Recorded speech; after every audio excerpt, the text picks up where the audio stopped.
میں نے جب قرآن کا ترجمہ پڑھنا شروع کیا نا، جب میں مولوی بننے کے لیے، عالم بننے کے لیے مدرسے میں نہیں تھا، میں اس وقت سے قرآن ترجمے سے میں نے پڑھنا شروع کر دیا تھا. میں میٹرک میں ہوں گا یا 9 کلاس میں ہوں گا، مجھے شوق تھا کہ یار قرآن کو پڑھوں، ہے کیا اس میں.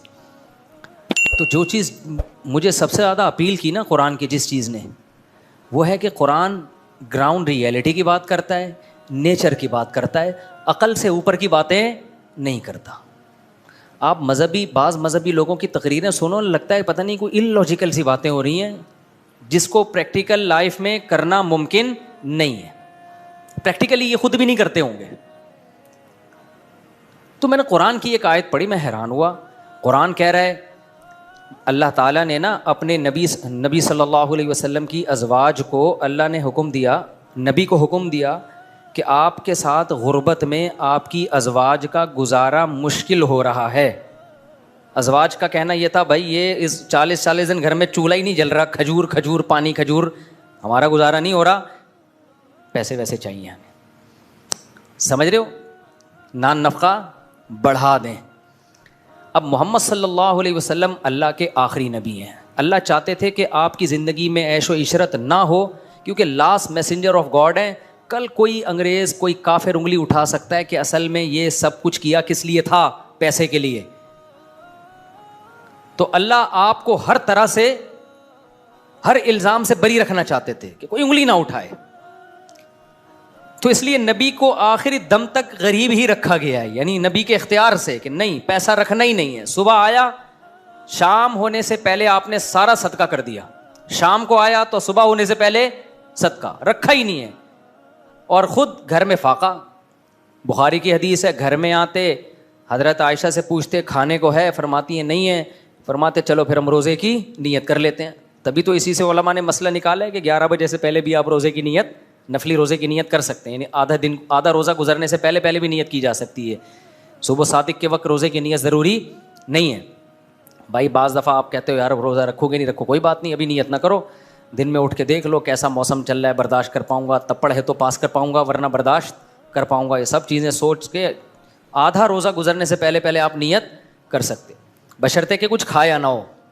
ایسا نہ ہو آپ نے 11 بجے 2 پراٹھے کھائے، آپ نے کہا چلو اب میں روزے کی نیت کرتا ہوں، تو یہ نہیں ہوتا.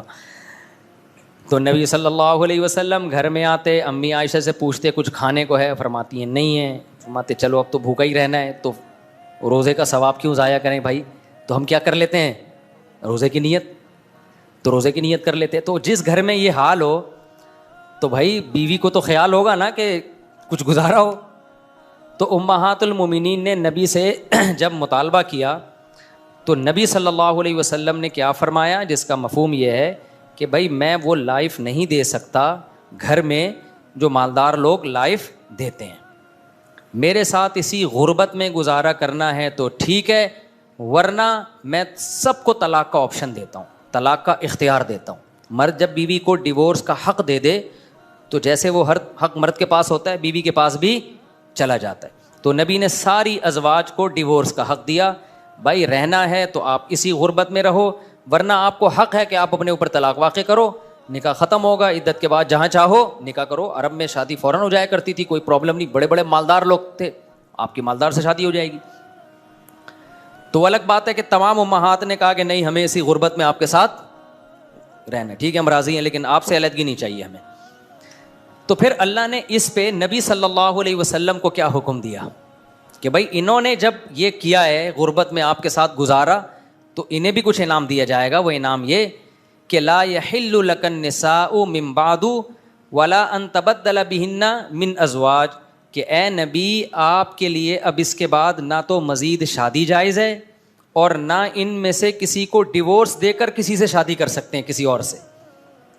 نہیں یہی بات سمجھ میں، یعنی یہ 9 کے بعد 10ویں بھی نہیں آ سکتی اور ریپلیس بھی نہیں ہو سکتی کہ 9 میں سے کسی ایک کو دے دی اور اس کی جگہ دوسری کر لی. تبھی اس کے بعد نبی نے نہ ان میں سے کسی کو طلاق دی ہے اور نہ مزید شادی کی ہے. اگرچہ اللہ نے بعد میں اجازت دے دی تھی کہ آپ کر سکتے ہیں، مگر نبی نے کی نہیں ہے. شاید اس لیے کہ وہ اللہ نے جو پہلے آرڈر دیا تھا اس کا پاس رکھنے کے لیے. اب اس میں جو الفاظ ہیں کہ اے نبی آپ نہ کسی کو ڈیورس دے کر اس کے بدلے کوئی شادی کر سکتے ہیں اور نہ 10ویں کر سکتے ہیں. آگے الفاظ دیکھو, وَلَوْ أَعْجَبَكَ حُسْنُهُنَّ, اگرچہ کسی عورت کا حسن آپ کو کتنا ہی متاثر کیوں نہ کرے. نہیں آئی بات سمجھ میں؟ اس کا مطلب بھائی کسی کے حسن سے متاثر ہونے کا امکان پیغمبر میں بھی بولو تھا. یعنی اللہ کہہ رہے آپ کو کوئی عورت کا حسن کتنا ہی اٹریکٹیو ہو, اٹریکٹ کرے, آپ کو اجازت نہیں ہے اب نکاح کرنے. تو اب مجھے ایک بات بتاؤ, یہ اسلام کا حسن ہے, کیونکہ نبی صلی اللہ علیہ وسلم کے بارے میں جب اسلام نے کہا نا بشر ہیں, انسان ہیں, تو پھر تمام انسانوں والے لوازمات کے ساتھ انسان مانا ہے. آج ہوتا کیا, کسی کو پیر و مرشد مان لو, یہ پیر صاحب انسان ہے, تو انسان تو ہیں, تو پھر کیا ہیں یہ بھائی, یہ پہنچی ہوئی سرکار ہے. کہاں پہنچے ہوئے ہیں؟ بہت بڑی چیزیں, آپ نہیں پہنچ پاؤ گے, آپ وہاں تک نہیں پہنچ پاؤ. کیا مطلب, کیا کیا کرتے ہیں بھائی بس یہ کیا نہیں کرتے یہ کہو آپ.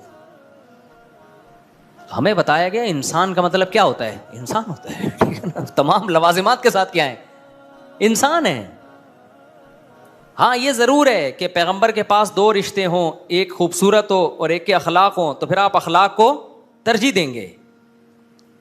جیسے نبی کو سب سے زیادہ محبت حضرت عائشہ سے تھی, حالانکہ آپ کی ازواج میں سب سے زیادہ خوبصورت حضرت عائشہ نہیں تھیں. محبت اس لیے ان سے تھی کہ وہ ذہین بہت زیادہ تھی, بے پناہ ذہین تھی. لیکن اس سے اتنا پتہ چل گیا ہے کہ بھائی پیغمبر بھی کسی سے نکاح کر سکتے ہیں اس بیس پر کہ اس کی خوبصورتی سے متاثر ہوں. بشر ہیں تو بشری لوازمات کے ساتھ دنیا میں آئے ہیں.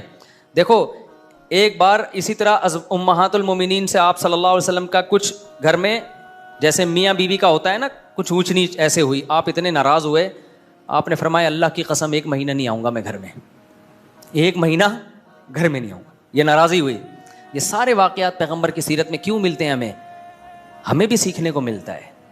اگر نبی کچھ ایسے اللہ مخلوق بنا کے بھیجتا کہ نہ کبھی بیوی سے جھگڑا ہوتا اور آپ کی ازواج بالکل ایسے فرما بردار, جیسے کوئی شخص جو ہے نا, جیسے آج کل نہیں جو غلاموں کو بالکل ریموٹ کنٹرول کی طرح لوگوں نے چلایا ہوا ہوتا, اور کوئی آگے سے کوئی رپلائی نہ ہوتا, کوئی بات ہی نہ ہوتی, کچھ بھی نہیں, اور بھائی پیغمبر صلی اللہ علیہ وسلم کا مقام ہے تو آپ کی بیویاں ہر وقت فرما بردار. تو بھائی آپ کو ہمیں کہاں سے نمونہ ملتا کہ گھر کیسے چلائے جاتے ہیں؟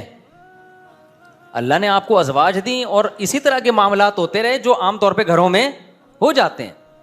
آپ کا اپنی بیویوں سے ایک رشتہ پیغمبر والا تھا, پیغمبر امتی کا, لیکن ایک رشتہ میاں بیوی والا بھی تھا. تو گھر میں کون سا رشتہ رکھا آپ نے؟ میاں بیوی والا رکھا ہے. میں تو یہ حدیث سن کے حیران ہوتا ہوں. حضرت عائشہ کے پاس, حضرت عائشہ کی باری تھی, حضرت زینب نے حلوہ بنا کے بھیج دیا. بخاری کی حدیث ہے. باری کس کی ہے؟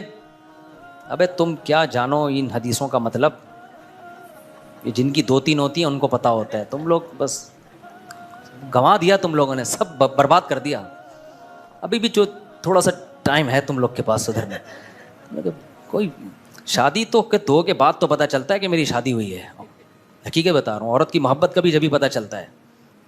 کتنے لوگ آتے ہیں ہمیں بیوی ہمیں ٹائم نہیں دیتی. یہ شکایت تو بہت سنی ہے, شوہر ٹائم نہیں دیتا.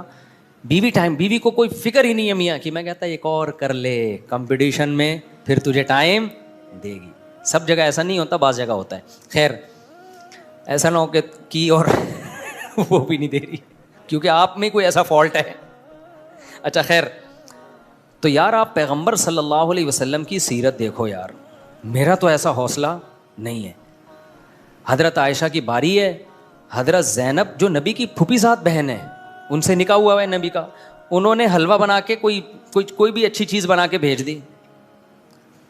تو حضرت عائشہ مسجد نبوی میں ہیں اور صحابہ بھی موجود ہیں. بھائی دوستوں کے سامنے بیوی کتنی رسپیکٹ دیتی ہے نا اپنے ہسبینڈ کو. شاید اس وقت پردے کی آیتیں نازل نہیں ہوئی تھیں, یا پردہ کیا ہوا ہو, چہرے پہ کپڑا ڈالا ہوا ہو. دونوں صورتیں ہو سکتی ہیں, یا تو چہرہ پہ کپڑا ہوگا یا یہ کہ پردے کی آیتیں نازل نہیں ہوئی ہوں گی اس وقت تک. لیکن صحابہ موجود تھے وہاں. تو جب آپ کے دوست احباب موجود ہوتے ہیں تو پھر تو عورت اور زیادہ ریزرو ہوتی ہے نا کہ بھائی جھگڑا کمرے میں کر لیں گے, ابھی یہاں تو ایک بڑی باوقار محفل لگی ہوئی ہے. تو انہوں نے, حضرت زینب نے حلوے کی پلیٹ بھیجی, اور حضرت عائشہ کو جب پتہ چلا نا, خادم لے کر آیا, حضرت عائشہ کو غصہ آیا کہ میری باری میں سوکن کی مداخلت کیوں ہو رہی ہے؟ یعنی باری میری ہے تو اپنی باری میں حلوے بنانے تھے نا. کیا خیال ہے بھائی؟ باری میری ہے اور آپ کھانا وہاں سے آپ بنا کے بھیج رہی ہو.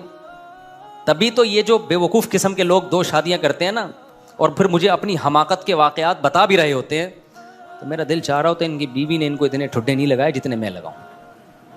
بتا رہے ہوتے ہیں کہ میں جب ایکچولی میں پہلی وائف کے گھر ہوتا ہوں نا, تو ٹھیک 4 بجے میری فرسٹ وائف فون کرتی ہے اور مجھ سے خیریت پوچھتی ہے, تو سیکنڈ کو اس پہ غصہ آتا ہے. میں نے کہا نہیں, اس کو تو شکریہ ادا کرنا چاہیے کہ ماشاءاللہ میری باری میں آپ کی فرسٹ وائف سے کیسی ماشاءاللہ بے تکلفی کی باتیں ہو رہی ہیں. بعض لوگ کہتے ہیں میں فرسٹ وائف کے جب گھر ہوتا ہوں نا, تو ٹھیک 1:30 بجے میری سیکنڈ کا, پھر سیکنڈ کے گھر ہوتا ہوں یا فرسٹ کے گھر ہوتا ہوں, سیکنڈ کا فون آتا ہے اور وہ مجھ سے خیریت پوچھتی ہے, میں خیریت بتاتا ہوں, ہیلو ہائی. اس پہ میری پہلی والی کو غصہ آتا ہے. تو میں نے کہا پاگل کا آدمی, تو میرے تو عجیب پڑھے لکھے لوگ جب اس طرح کی باتیں کرتے ہیں تو بہت حیرانگی ہوتی ہے یار. تو تم اس کے گھر بیٹھے ہوئے ہو اور فون پہ گپے کس سے لگا رہے ہو اس سے؟ آج ایک بندہ آیا 2 کیوی ہے نا, اس نے ایسے واقعات اب آ رہے ہیں, حادثات کہہ لیں یا واقعات کہہ لیں. تو کہہ رہا ہے میں نے 2 کیوی ہیں, مجھے ہدایات دیں کیسے چلاؤں میں نا. میں نے کہا جب پہلی کے گھر جاتے ہو نا, پھلترو کی طرح دوسرے کی بچوں کو وہاں نہ لے جایا کرو. جب جاؤ اکیلے جاؤ, ورنہ لوگ پتہ ہے کیا کر رہے ہوتے ہیں, پہلی کی باری ہے, جب جا رہے ہیں تو 2 بچے یہاں سے چپکا کے اپنے ساتھ لے گئے. اس کو غصہ آتا ہے, یہ پھلترو کی طرح کیوں آگے, میری اولاد ہے تو تمہیں کیا تکلیف ہے, یہ گھر بھی تو میرا ہے, اس کا کرایہ بھی تو میں دیتا ہوں, تو اگر میرے بچے آ گئے تو کیا ہے. بھائی بات یہ ہے کہ جب آپ اس کے گھر جا رہے ہو تو دوسروں کی یادگاریں, عورت یہ نہیں دیکھتی آپ کا بیٹا ہے, وہ یہ دیکھتی ہے میری سوکن کا بچہ ہے, اور جب یہ میرے پاس آیا ہے تو اس کی توجہ بچوں کی طرف. آپ بھتیجا بھانجا لے جاؤ, اس سے اتنی تکلیف نہیں ہوگی. تو اس لیے تو میں سوچ رہا ہوں ایک کورس کروا دوں اس کا میں, تاکہ چھچوری حرکتیں نہ کیا کرو. پھر میں نے اس کو بولا جب ادھر جا کے بیٹھو تو اس والی سے فون پہ بات نہ کرو, نمبر بلاک کر کے جاؤ, کوئی رابطہ نہیں ہوگا. اس کو بتا دو کہ بھائی یہ ان ڈرائیو وغیرہ, وہ کیا ہے, ان ڈرائیو وغیرہ, کوئی ایمرجنسی ہو جائے ان ڈرائیو میں خود ہی چلی آنا. کیونکہ نہیں بھی ایمرجنسی ہوتی نا, سوکن دوسری کو تپانے کے لیے بھی کر رہی ہوتی ہے. اس کو پتا ہے وہاں بیٹھ کے بھی ہاں ہی ہو گپیں لگ رہی ہوں گی اور مزے کی باتیں ہو رہی ہوں گی, اس کے دماغ میں یہ بیٹھا شیطان ڈال رہا, حالانکہ وہ ہو سکتا ہے پڑا ہوا ادھر منہ کر کے سو رہا ہو, لیکن شیطان اس کو بتائے گا دیکھا وہ بیٹھے ہوئے ہوں گے, فلم دیکھ رہے ہوں گے اور خوب گپیں لگ رہی ہوں گی, ایک دوسرے کو گٹکے کھلا رہے ہوں گے. شیطان سوکن کے ہمیشہ یہی کرتا ہے, حالانکہ ہو سکتا ہے اس کا وہاں بھی موڈ آف ہو, ادھر منہ کر کے سو رہا ہو. پھر وہ فون کرے گی مجھے یہ ہو گیا, میں مر گئی, مجھے اس کی توجہ لینے کے لیے. خواتین کی شرارتیں جو خواتین بیان نہیں سن رہی ان کی بات کر رہا ہوں, یہ خواتین ہی کو پتہ ہوتی ہیں بھائی. تو یہ بہت وہ ایسا نا اپنی توجہ لینے کے لیے, میں مر گئی, میرا یہ ہو گیا, آدمی کہتا پتہ نہیں کیا ہو گیا, میں جا رہا ہوں. ہوا کچھ بھی نہیں ہوتا, بعض دفعہ ہوا بھی ہوتا ہے لیکن یہ کہ اکثر نہیں ہوتا.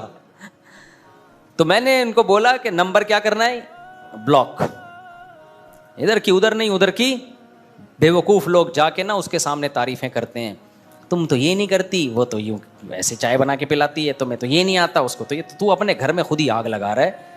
سوکن کے ایک الگ سی ان میں نفرت ہوتی ہے, کوئی آپس کا ان سے ریلیشن نہ, ادھر کی بات ادھر نہ ادھر. دونوں ملنا چاہیں تو بولو اپنی ذمہ داری پہ ملنا ہے تو ملو, نہیں ملنا ہے تو نہیں ملو. اگر ملی الٹی سیدھی بات ہوئی مجھے نہیں آ کے بتانا, یہ کر لو پھر ملیں, ان کی مرضی ہے. اچھا خیر, میں کہاں سے کہاں نکل گیا.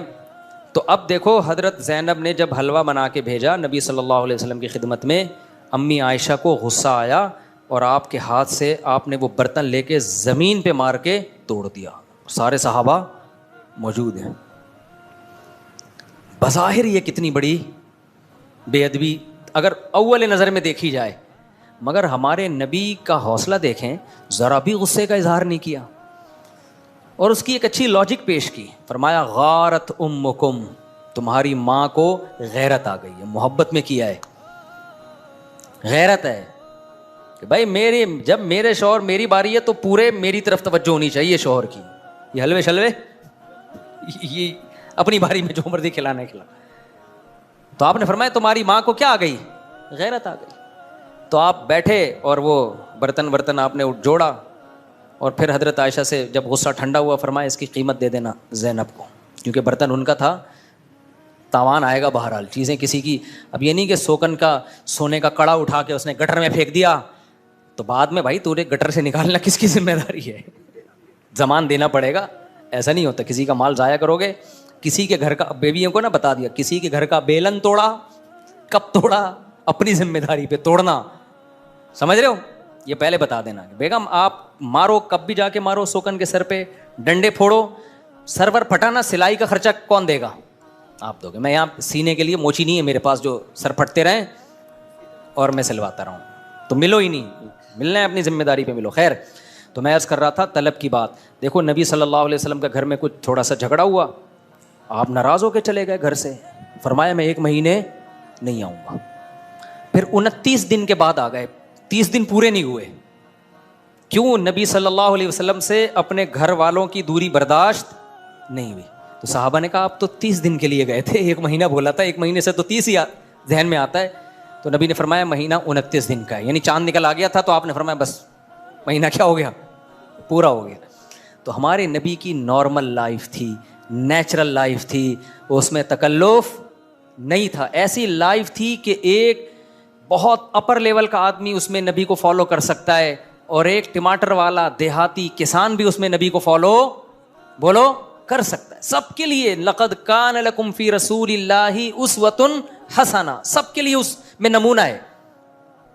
میں نے ایک دفعہ ایک حدیث بیان کر دی, لوگوں نے اتنے اعتراضات کیے, اور یہ جو ملحد ہے نا, ایتھیس, یہ اس حدیث کو بہت بیان کرتے ہیں نبی پہ طنز کرنے کے لیے. معاذ اللہ, نبی صلی اللہ علیہ وسلم گھر سے باہر نکلے, آپ کی کسی خاتون پہ نظر پڑ گئی, آپ فوراً گھر آئے واپس اور اپنی زوجہ کے پاس گئے.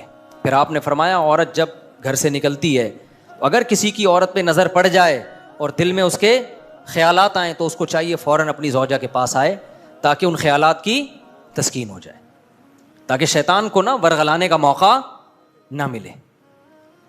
تو اس پہ نا ملحد لوگ بہت اعتراض کرتے ہیں, یار نبی کی نظر کسی عورت پہ پڑ گئی تو دل میں خیال آ گیا. او بھائی, اگر نبی یہ نہ بتاتے تو کسی کو پتہ چلتا ہے بھائی؟ تو یہ تو مرد کے ساتھ ہو سکتا ہے, غیر اختیاری نظر پڑ سکتی ہے, یا آ سکتے ہیں. کسی کے ساتھ بھی, آدمی ہے کھا رہا ہے تو سب کچھ ہو سکتا ہے. اس کا حل بتا دیا, بھائی کہاں جانا ہے, اپنی زوجہ کے پاس آؤ تاکہ وہ خیالات تمہارے دماغ سے نکل جائیں. ورنہ شیطان کیا کرے گا, انہیں یہی پہلے خیالات آتے ہیں, پھر پہلے نظر نبی کی نظر تو غیر اختیاری پڑی تھی, غیر اختیاری نظر تھی. پہلے کیا ہوتا ہے, غیر اختیاری نظر, پھر جان کر نظر ڈالتا ہے, پھر خواہشات پیدا ہوتی ہیں, پھر چھوٹے جرم کرتا ہے, ہینڈ پریکٹس وغیرہ کی طرف آتا ہے, پھر بڑے جرموں کی طرف جاتا ہے, بالآخر زانی بن جاتا ہے. ہوتا ہے کہ نہیں ہوتا؟ تو ہمارے نبی نے کتنا اچھی سیرت آپ نے بتا دیا. حدیث میں آتا ہے, نبی صلی اللہ علیہ وسلم, بخاری کی حدیث ہے, آپ فجر کی نماز پڑھانے کے لیے آئے. فجر کی نماز, صحابہ انتظار میں, اقامت ہو چکی ہے. اچانک آپ نے فرمایا یا ایھا الناس انما انا بشر مثلکم, اے لوگو میں تمہاری طرح کا انسان ہوں, انسا کما تنسون, جیسے تم بعض دفعہ بھول جاتے ہو میں بھی ایسے بعض دفعہ بھول جاتا ہوں. پھر فرمایا مجھ پہ غسل فرض ہے اور میں غسل کرنا بھول گیا ہوں. اب اگر آپ نہ بتاتے کسی کو پتہ چلتا؟ تو آپ گئے ہیں اور غسل کر کے آئے, اور صحابہ کہتے ہیں آپ کے بڑے بال تھے اس سے پانی ٹپک رہا تھا. سمجھ رہے ہو کہ نہیں سمجھ رہے؟ تو یہ سب چیزیں اگر انسان صحیح عقل سے سوچے تو یہ تمام باتیں پیغمبر کے نبی ہونے کی دلیل ہیں, اور ملحد لوگ, بے وقوف لوگ, احمق لوگ اسے پیغمبر کے نبی نہ ہونے کی دلیل قرار دے رہے ہوتے ہیں. تو انسان جب صحیح سوچتا ہے نا, تبھی میں کہتا ہوں ہمیشہ نارمل لوگوں کو فالو کیا کرو, ایب نارمل لوگوں کو فالو مت کیا.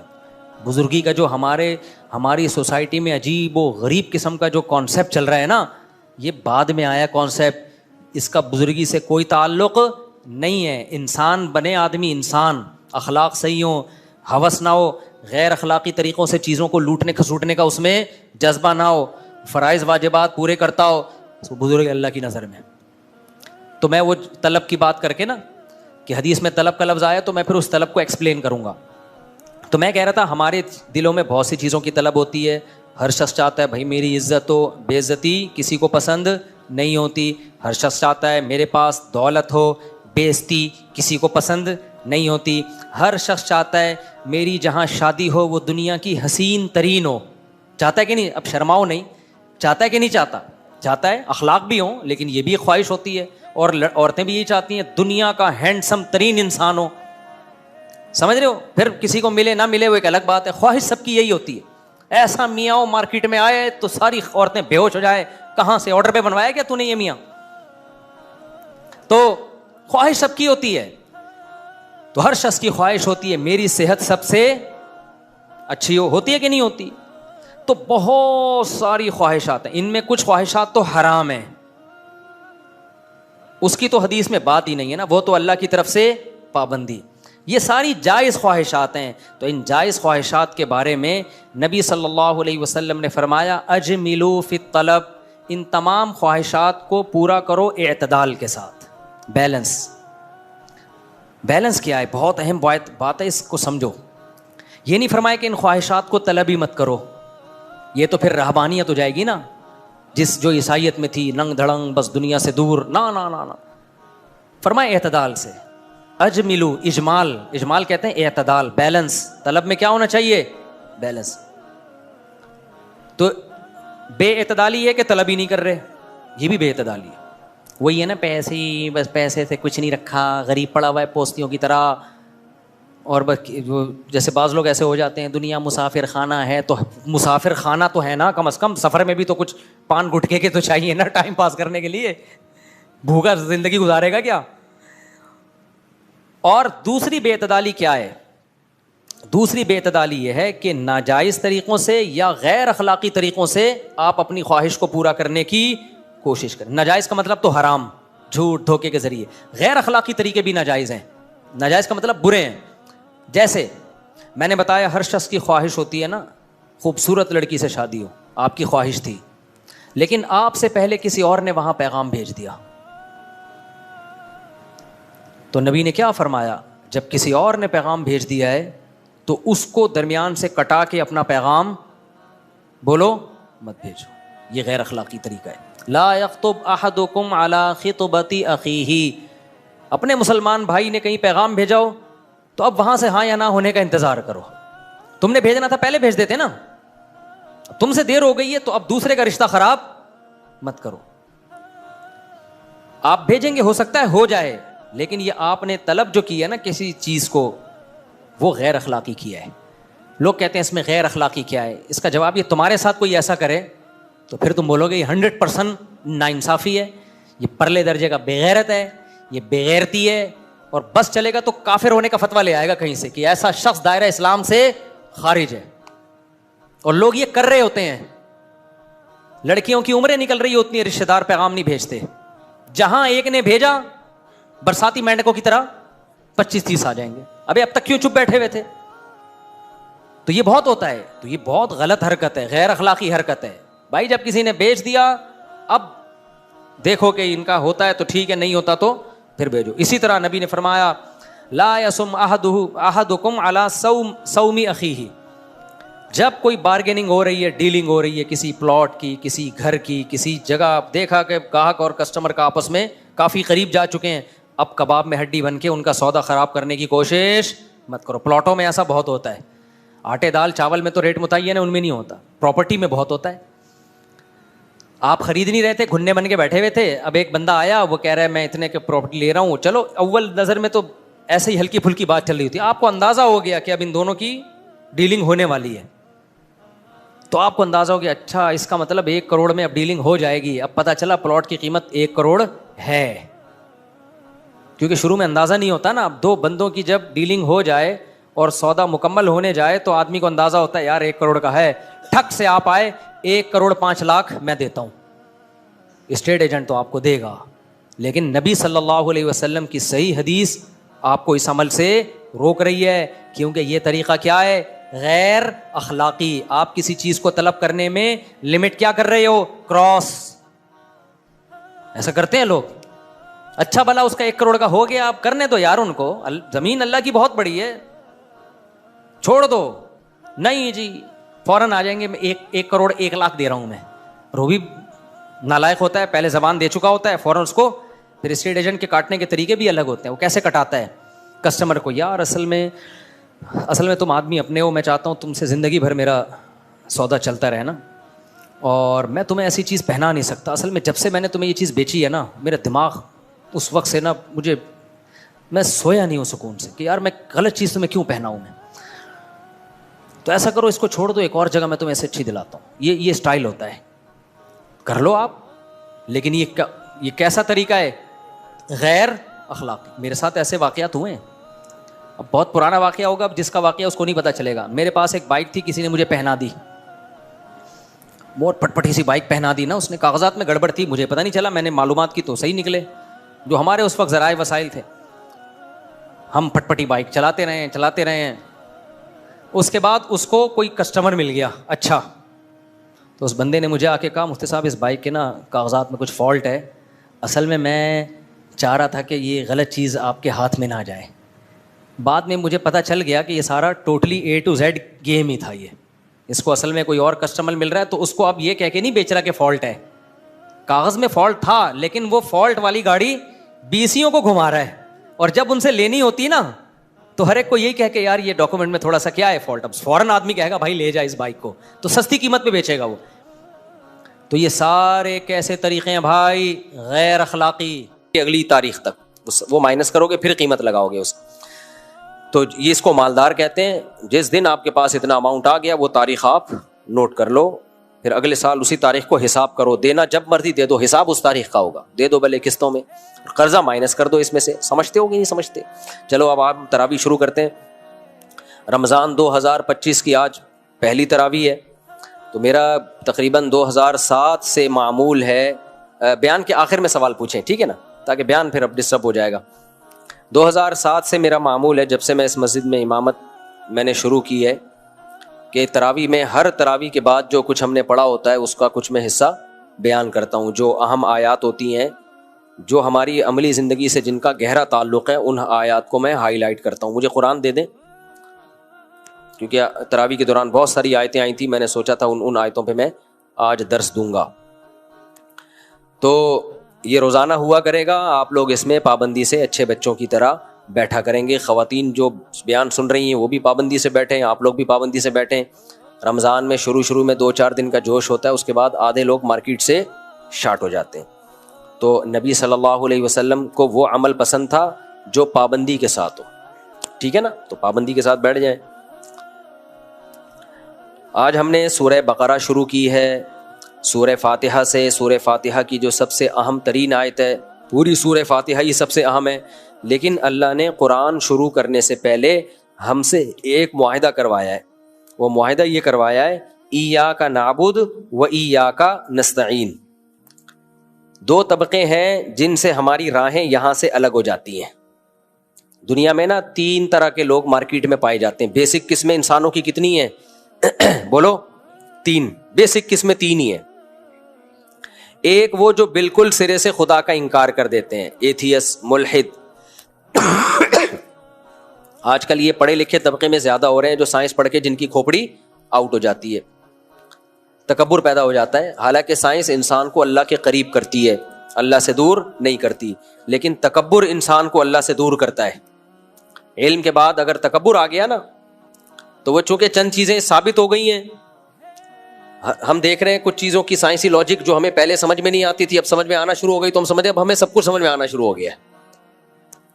تو اب جو ہے ہم خدا کے بغیر بھی, یہ خوب یاد رکھو, ایک پوائنٹ کی بات کر کے بس آگے نکلتا ہوں.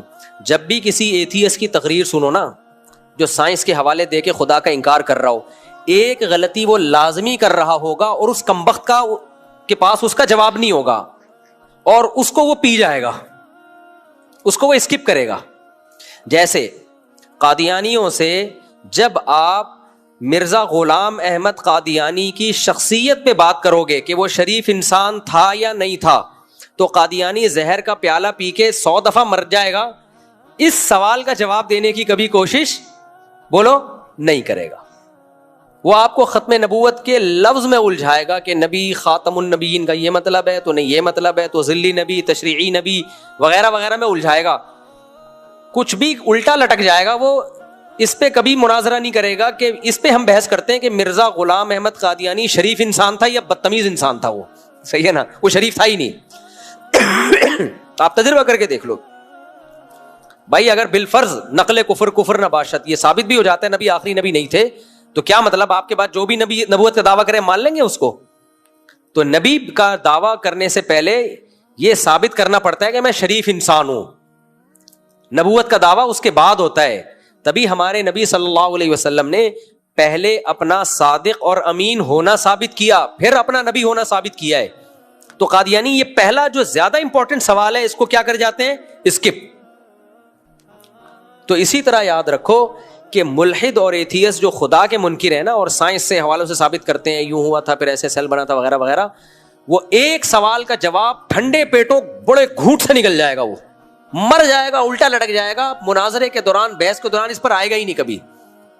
آپ کو دائیں بائیں الجھائے گا کہ ایک سیل تھا پھر یوں ہوا پھر دیکھو یہ بھی انوالو ہوا, وہ بھی دیکھو اس میں بھی فلانے علاقے میں گیا تو اس کے جسم پہ بال نکل آئے, تو اس کا مطلب یہ جو چیزیں ہیں یہ چینج ہوتی ہیں انوائرمنٹ کے لحاظ, اس میں الجھاتا رہے گا آپ کو.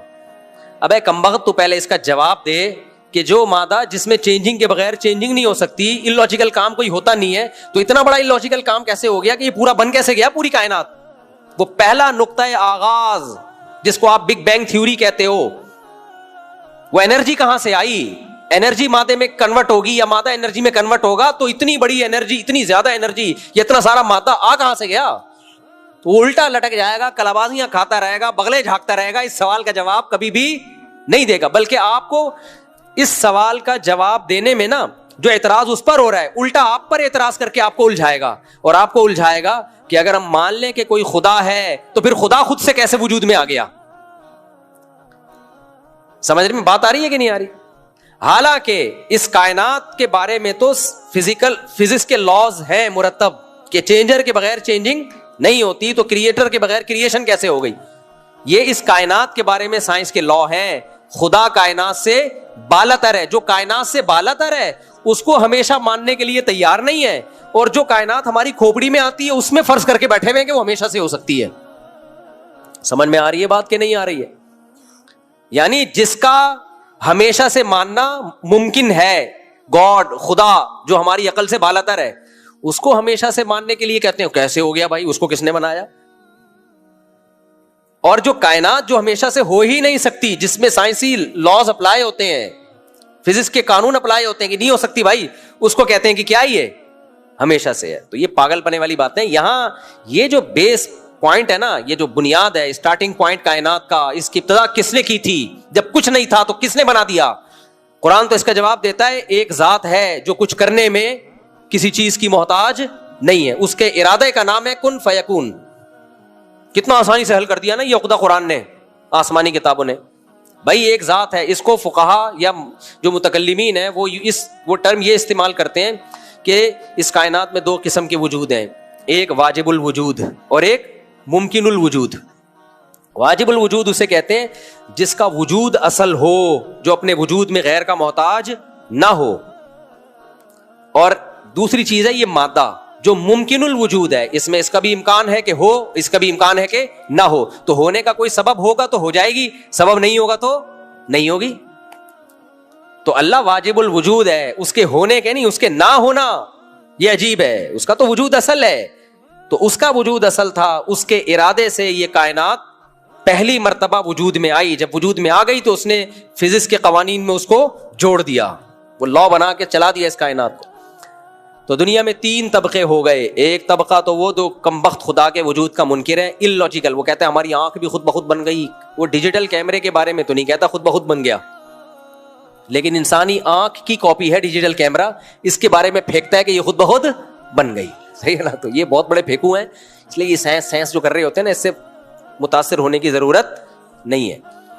تو سائنسی ایجادات سے آپ متاثر ہو, سائنسی جو تحقیقات ہیں ان سے آپ متاثر ہو, سائنسی ہوائی فائرنگ سے ہم متاثر نہیں ہوتے, کیونکہ جو کمبخت تم پہ بیسک سوال ہوتا ہے اس کو تم پی جاتے ہو. اور پھر یہ سائنسدانوں کا متفقون علیہ نظریہ بھی نہیں ہے. بہت سے سائنسدان خدا کو مانتے ہیں, وہ کہتے ہیں کہ یہ ہو نہیں سکتا کہ یہ خود بخود اتنا زبردست نظام وجود میں آ گیا ہو.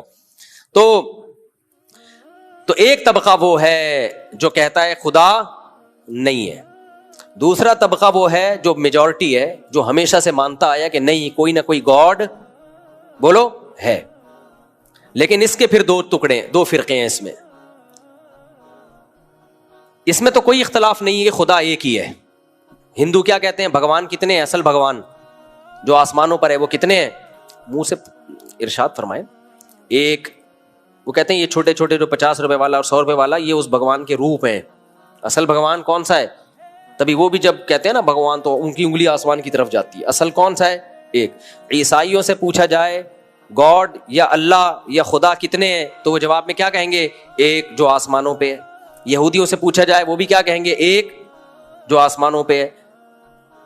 تو اس میں تو سب کا اتفاق ہے کہ وہ خدا کتنے ہیں؟ ایک ہے. اللہ ماشاء اللہ کچھ بے وقوف قسم کی قومیں ایسی بھی ہیں جنہوں نے، لیکن زیادہ تر میجورٹی 99.9% یہ کہ خدا ایک ہی ہے، جو کریٹر ہے وہ ایک ہے. اس کے اندر پھر دو ٹکڑے ہیں. جو خدا کے منکر ہیں ان سے تو کوئی لینا دینا ہی نہیں ہمارا، تو پاگل لوگ ہیں. وہ پاگل اس لیے ہیں کہ ایک طرف وہ یہ مانتے ہیں کہ کوئی بھی کام لاجک کے بغیر ہوتا نہیں ہے، اور اس کائنات کی ابتدا کیسے ہوئی ویسے ہی. ٹھیک ہے نا، اتنی بڑی یار. یعنی یا تو تم پھینکنے کو غلط سمجھتے ہو، کہتے ہو سائنس جو ہے مشاہدے پر کو مانتی ہے، ہوائی باتوں کو نہیں مانتی. سائنس مشاہدے کا نام ہے، سائنس میں ہوائی باتیں نہیں ہوتی. بالکل صحیح ہے، ہوائی باتیں نہیں ہوتی، لیکن آپ یہ اصول اس وقت توڑ دیتے ہو جب آپ کہتے ہیں وہ کائنات کی ابتدا ہوئی. تو وہاں یہ اصول کیا کر دیتے ہو؟ توڑ دیتے ہو، کہتے ہیں ایسے ہی ہو گئی. وہاں تو آپ نے بہت بڑی پھینکی، یعنی پھینکتے نہیں تھے، جب پھینکنے پر آئے تو اتنی بڑی پھینکی ہے کہ وہ کیچ ہو نہیں رہی ہے. خیر، تو جو ایک خدا کو مانتے ہیں نا، عیسائی ہیں، یہودی ہیں، ہندو ہیں، سکھ ہیں، سارے کیا کہتے ہیں؟ ایک. لیکن یہاں گڑبڑ ہو رہی ہوتی ہے. اب اس بات کو اچھی طرح سمجھو تاکہ ایاک نعبد و ایاک نستعین سمجھ میں آئے. مسئلہ یہاں سے نہیں ہوتا ہمارا عیسائیوں سے یا ہندوؤں سے کہ بھگوان، اصل بھگوان کتنے ہیں، اصل خدا کتنے ہیں. مسئلہ یہاں سے ہوتا ہے پکار کے لائق، عبادت کے لائق، اسباب سے ہٹ کے اختیارات، بگڑی بنانے کے اختیارات اللہ کے سوا کسی اور کے پاس بھی ہیں یا نہیں ہیں. قرآن یہ کہتا ہے کہ نہیں ہے. اللہ نے یہ سارے اختیارات اپنے پاس رکھے ہیں، کسی کو دیے ہی نہیں ہے اللہ نے. ہندو سے آپ پوچھو گے، ہندو کہے گا بھائی اصل بھگوان کون ہے؟ وہی ہے جو آسمانوں پر ہے. بھائی پھر ان بتوں کی عبادت کیوں کرتے ہو؟ ہندو کہے گا بھائی اس بھگوان نے ان کو بھی کچھ اختیارات دے رکھے ہیں. جیسے وزیر اعظم کے پاس اصل طاقت ہوتی تو کسی اور کے پاس ہے، لیکن ہونی کس کے پاس چاہیے؟ ہونی کس کے پاس چاہیے؟ وزیر اعظم کے پاس. اور خود وزیر اعظم کس کے پاس ہوتے ہیں؟ وہ اب استغفر اللہ سیاسی باتیں آ گئی. تو وزیر اعظم کے پاس اصل طاقت، پھر جھوٹ بولنے میں گناہ نہ ملے نا. رمضان جھوٹ بول لیتے ہیں یار. ہوتی ہے دنیا میں اصل طاقت کس کے پاس ہوتی ہے؟ وزیر اعظم کے پاس ہوتی ہے. تو وزیر کیا کرتا ہے کہ اپنے اختیارات تقسیم کر دیتا ہے. وزیر اعظم کے پاس بھی ہوتی ہے پاور، لیکن پانی کا محکمہ ایک الگ وزارت کو دے دیا، ہیلتھ کا محکمہ وزارت ہیلتھ کے پاس ہے، مختلف قسم کے 20 قسم کے، وزارت تعلیم الگ، وزارت اوقاف الگ، وزارت حج الگ. اب آپ حج کرنا چاہیں، اگر آپ کے وزیر اعظم سے ڈائریکٹ تعلقات ہیں تو بھی ٹھیک ہے، لیکن اگر وزارت حج کے پاس چلے جائیں تو بھی آپ کا کام بن جائے گا. وزیر اعظم نے بھائی اس کو بھی رائٹ دیا ہے، اس کو بھی رائٹ دیا، اس کو بھی رائٹ دیا، وغیرہ وغیرہ. تو دنیا میں جو شرک ہوا ہے نا، عیسائیوں میں آیا، ہندوؤں میں آیا، وہ کیا آیا کہ جو اصل بھگوان یا اصل گاڈ یا اصل اللہ ہے، اس نے کچھ نیک بندوں کو خوش ہو کے اولاد کا اختیار دے دیا، ان کو دے دیا. بھائی بارش برسانے کا اختیار فلانے کو دے دیا. تو اب اللہ کے عطا کرنے سے اس کے پاس بھی اختیار آ گیا ہے. یہ وہ شرک ہے جس کی الحم سے لے کے والناس تک قرآن نفی کر رہا ہے. اور آج مشرک سے کہا جائے کہ بھائی تم نبی سے مدد کیوں مانگتے ہو، تو وہ جواب میں کہتے ہیں نبی اصل میں مختار نہیں ہے، اللہ نے اختیارات دے دیے ہیں. تو یہی شرک تو ہندو کر رہے ہیں، کہہ رہے ہیں بتوں کو اللہ نے اختیارات دے دیے. عیسائی کہہ رہے ہیں عیسیٰ علیہ السلام کو اللہ نے اختیارات دے دیے، حضرت مریم کو اللہ نے اختیارات دے دیے. بھائی اللہ کہہ رہے کسی کو نہیں دیے. سب انتم الفقراء الی اللہ، سب کے سب اللہ کے فقیر ہو. کسی قسم کے اختیارات کسی کے پاس بھی نہیں ہے. یہ رمضان کا پہلا دن ہے نا, توحید تو آپ کی مضبوط ہو جائے. کوئی اختیارات نہیں دیے میں نے.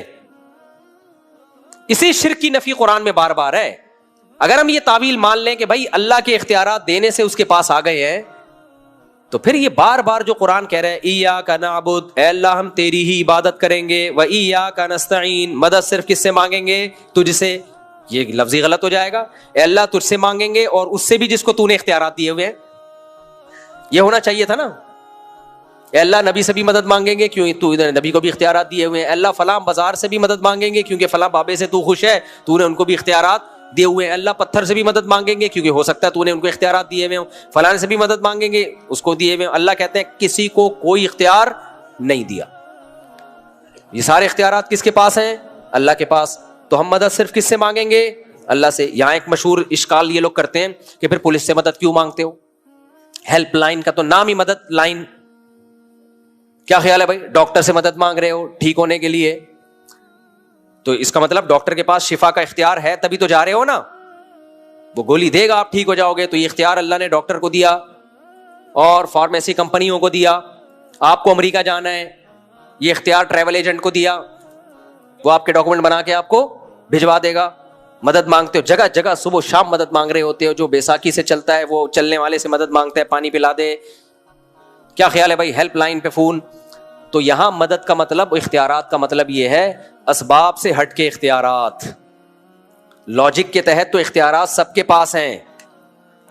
سائنٹیفک لاجک جن چیزوں کی ہوتی ہے نا, وہ تو اللہ نے ایک لا بنایا ہے کہ بھائی جب آپ کو پین ہوگا تو پیناڈول میں کچھ ایسے کیمیکل ہیں کہ وہ جا کے ری ایکٹ کرتے ہیں اور آپ کے پین کو ختم کر دیتے ہیں. تو ڈاکٹر اسباب اختیار کرتا ہے, اس کی ریسرچ چاہیے. تو اسباب سے ہٹ کے جو کام ہے, جہاں اسباب فیل ہو جائیں وہاں مدد کون کر سکتا ہے؟ اللہ. باقی دنیا جو دار الاسباب ہے, یہ والی مدد تو سائنسدان بھی کر سکتے ہیں, پولیس بھی کر سکتی ہے, سب کر سکتے ہیں. جہاں سائنسی قوانین فیل ہو رہے ہوں وہاں مدد کس کے ہاتھ میں ہے؟ اللہ کے. کیونکہ جب کائنات نہیں تھی تو کوئی سائنسی لا تھا جو کائنات پہ اپلائی کر کے اس کو بنا دیا جاتا. جب کچھ تھا ہی نہیں تو فزکس کے لا کہاں سے آ گئے؟ تو پہلی دفعہ اللہ نے پیدا کیا اپنی قدرت سے, کلمہ کن کی طاقت سے. ہو جا, ہو گئی, بس ختم. تو پہلی دفعہ کائنات کیسے وجود میں آئی ہے؟ اللہ کے ارادے سے. کچھ بھی نہیں تھا. کچھ بھی نہ ہو تو کچھ بنا سکتے ہو آپ. دیکھو نہیں آئے گی مثال, بات سمجھ میں آئے گی نہیں. دیکھو آپ گھر میں بیگم کے پاس ہے, بیگم مجھے روٹی بنا دو. بیگم نے کہا آٹا ختم, آٹے کے بغیر بنا دو. بیگم نے پلاسٹک کی روٹی بنا دی. آپ نے کہا پلاسٹک کی روٹی, یہ کیا بنا دیا؟ بھی آٹے کی روٹی چاہیے, آٹا ہے ہی نہیں تو کیسے بنا دوں؟ آپ نے کہا چلو آج پلاسٹک کی کھا لیتا ہوں. اگلے دن آئے, بیگم روٹی بنا دو. اس نے کہا پلاسٹک پڑی ہے, پلاسٹک بھی ختم ہو گئی ہے. اب نہ پلاسٹک ہے, نہ توا ہے, نہ آگ ہے, نہ چمٹا ہے, نہ چینی ہے, نہ گھی ہے, نہ کچھ بھی نہیں ہے. کسی کا باپ بھی اب روٹی بنا سکتا ہے؟ اب سائنسدان آ گئے, فزکس کے لا, بگ بینگ تھیوری ہوا تھا, پھر فلا. بھائی بس کر یار, کچھ بننے کے لیے پہلے سے کچھ ہونا بولو ضروری ہے. کچھ بھی نہ ہو تو پھر کچھ بھی نہیں ہوتا. پھر ایک ایسی ذات چاہیے جس کے پاس بغیر کسی سبب کے بھی کچھ کرنے کی طاقت ہو. وہ کن کہے گا اور روٹی آ جائے گی آپ کے سامنے. وہ کلمہ کن استعمال کرے گا اور توا آ جائے گا. وہ کلمہ کن کہے گا کہ ہو جا اور وہ چیز ہو جائے گی. وہ کن کی طاقت, ہو جا کی طاقت کس کے پاس ہے؟ اللہ کے پاس. اور وہ اللہ اپنی قدرت دکھاتا بھی رہتا ہے.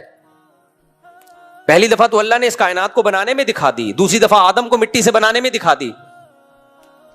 عیسائی کہتے ہیں نا بغیر باپ کے عیسیٰ کیسے پیدا ہو گئے, بغیر باپ کے کیسے پیدا ہو گئے. اس کا مطلب معاذ اللہ خدا ان کا باپ ہے, نقل کفر نباشت. اللہ نے کہا آدم کیسے پیدا ہو گئے, وہ تو نہ باپ نہ ماں. تو جیسے آدم کو بغیر باپ اور ماں کے مٹی سے پیدا کر دیا, تو عیسیٰ کو تو پھر بھی ماں تھی, باپ نہیں تھے. اس میں کون سی اچھمبے کی بات ہے بھائی؟ اور دوسری بات, قدرت کے کمالات تو تم صبح شام دیکھ رہے ہو. جو پانی میں سافٹ ویئر انسٹال کر دے کہ وہ پانی ماں کے رحم میں جائے اور اس میں آنکھ ناک کان دل دماغ جگر پیدا ہو جائے, یہ بھی کلمہ کن کی طاقت سے ہی ہو سکتا ہے, خود بخود نہیں ہو سکتا. اور میں ایک بات کہہ کے بس آگے چلتا ہوں. یہ سائنسدان جو لوگ جو کہتے ہیں نا خربوں سال پہلے ونس اپون اے ٹائم ایسا ہوا تھا, یہ بچہ ماں کے پیٹ میں 9 مہینے میں بن کے تیار ہو جاتا ہے. اگر یہ پروسیس سائنسدانوں نے اپنی آنکھوں سے نہ دیکھا ہوتا, خدا کی قسم اس بچے کو دیکھ کے یہ کہتے یہ کھربوں سال میں بنا ہے, کھربوں سال میں یہ بنا ہے, حالانکہ پانی سے 9 مہینے میں بن کے تیار. یہ تو دیکھ لیا نا, دیکھ لیا جا کے, اس لیے اور اس کی لاجک سمجھ میں آ گئی, یار یہ تو ایسے ہوتا ہے. ورنہ اگر یہ پروسیس اپنی آنکھوں سے صبح شام نہ دیکھا ہوتا تو بچہ اگر کہیں نظر آتا نا, سائنسدانوں نے کیا کہنا تھا, کھربوں اربوں سال میں جا کے یہ کچھ چیز وجود میں آئی ہے. تو یہ سب حقائق سے ان کا تعلق نہیں ہے, باتیں ہیں. گورنمنٹ کی طرف سے باتیں کرنے پر کوئی پابندی نہیں ہے, کرتے رہو. کون جا کے کھربوں سال پہلے کی اخبار نکال کے دیکھے گا؟ پھینکتے رہو پھینکتے رہو. تو میں نہیں کہہ رہا کائنات کھربوں سال پرانی نہیں ہو سکتے, اس سے بھی پرانی ہو, لیکن انسان اتنا پرانا نہیں ہے جتنا یہ بیان کر رہے ہیں. خیر, اچھا, ان ملحد لوگوں کی باتوں میں ٹکراؤ بہت ہوتا ہے. یہ جو انسان کی بتاتے ہیں نا ایوالو کتنے سالوں میں ہوا ہے, ایک طرف یہ بتاتے ہیں اتنے سالوں میں ہوا ہے, جو زمین کی عمر بتاتے ہیں وہ اس سے کم ہے.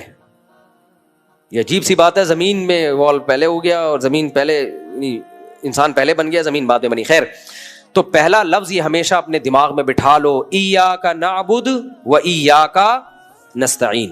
اے اللہ ہم تیری ہی عبادت کرتے ہیں اور مدد صرف اور صرف تجھ سے مانگتے ہیں, تیرے سوا کسی سے مدد نہیں مانگتے. لہذا یا رسول اللہ مدد, یا غوث اعظم مدد, قبروں پہ جا کے وہاں مرادیں ماننا اور یہ سب چیزیں اپنی ہسٹری سے نکال دو. نبی کریم صلی اللہ علیہ وسلم سے وفا کا تقاضا یہ ہے کہ آپ سے دعا نہ مانگی جائے, کیونکہ نبی توحید لے کر آئے ہیں. یہ نبی کی محبت نہیں ہے کہ آپ نبی ہی سے مدد مانگنا شروع کر دیں. جو لوگ یہ کہتے ہیں نبی سے مدد مانگنا حرام ہے, ان کو گستاخ رسول کہا جاتا ہے. تو پھر تو عیسائی بھی جو عیسیٰ کو اللہ کا بیٹا نہیں مانتے اس کو بھی گستاخ رسول کہتے ہیں, ان کو عیسیٰ علیہ السلام کی توہین کرنے والا کہتے ہیں. تو توحید کی یہ تو سورہ فاتحہ اللہ نے شروع کہاں سے کی ہے, ایاک نعبد و ایاک نستعین. اے اللہ صرف تیری عبادت اور مدد صرف تجھی سے مانگی جائے گی. تو یہ معاہدہ کروانے کے بعد پھر اللہ آگے قرآن بتاتا ہے ہمیں. پھر قرآن میں اللہ تعالیٰ نے اس صورت میں جو سورہ بقرہ ہم نے پڑھی ہے, بنی اسرائیل کا بہت زیادہ تذکرہ کیا ہے. کیوں کیا ہے؟ میں پہلے وہ 3 قسمیں مکمل کر دوں. ایک تو جو اللہ کو مانتے نہیں, ایک جو مانتے ہیں لیکن مانتے تو ہیں کہ ایک ہے بنانے والا, لیکن وہ کہتے ہیں اس سے بھی مانگنا جائز, اس سے بھی مانگنا جائز, اس سے بھی مانگنا جائز. بھائی یہ کسی سے مانگنا جائز نہیں, اللہ کے سوا کوئی عبادت کے لائق نہیں ہے, نہ عیسیٰ ابن مریم, نہ حضرت مریم, نہ پیغمبر صلی اللہ علیہ وسلم, نہ غوث اعظم, کوئی بھی نہیں. صرف کون ہے؟ ایک ہے جس نے ہمیں بنایا. تو یہ تیسرا طبقہ ہے جو جنتی ہے. ان کے علاوہ سب فی النار, الحمد سے لے کے والناس تک قرآن کہتے ہیں یہ سب آگ میں, یہ ناکام ہے. تو ایک ہی طبقہ جنت میں جائے گا. تو اللہ تعالیٰ نے اس صورت میں بنی اسرائیل کا بہت زیادہ تذکرہ کیا. کیوں تذکرہ کیا؟ اس لیے کہ جیسے ہمیں اللہ نے کتاب دی, ہم سے پہلے موسیٰ علیہ السلام کو بھی دی, عیسیٰ علیہ السلام کو بھی دی, انہوں نے اپنے پیغمبروں کے ساتھ کیا کچھ کیا. تو اللہ ہمیں بتا رہے ہیں کہ تم اسلام کے ساتھ ایسا مت کرنا. وہ کیا گڑبڑ کرتے تھے, آج وہ سارے جرائم اس امت میں بھی موجود ہیں. گڑبڑ یہ کرتے تھے, ایک آیت یہاں پر آئی, فرمایا کہ ان الذين يكتمون ما انزلنا من البينات والهدى من بعد ما بيناه للناس, کہ ہم نے تورات اور انجیل میں ہدایت نازل کی, حق اور باطل کو بیان کیا. ان کے علماء کیا کرتے تھے, جو باطل علماء تھے وہ ان آیتوں کو چھپاتے تھے. ایک اور جگہ پہ اللہ نے فرمایا یحرفون الکلم عن مواضعہ, یہ بہت امپورٹنٹ آیت ہے. جو آیت جس مقصد کے لیے نازل ہوتی تھی نا, اس کو اس مقصد سے ہٹا کر کسی دوسرے رخ پہ لگا دیا کرتے تھے. اس کو کہتے ہیں معنوی تحریف. کیا کہتے ہیں اس کو؟ معنوی تحریف. بھئی آیت تو ہے, ہم مانتے ہیں قرآن اللہ, یہ تورات اللہ کا کلام ہے, انجیل کس کا کلام ہے؟ اللہ کا, لیکن اس کا یہ مطلب نہیں ہے. بھئی کیا مطلب ہے اس کا؟ وہ مطلب ہے جو ہم بتا رہے ہیں. اور یہ کام کرتے کیوں تھے؟ پبلک کو خوش کرنے کے لیے, کیونکہ پبلک خوش رہے گی تو ہدیے اور نذرانے بولو آتے رہیں گے.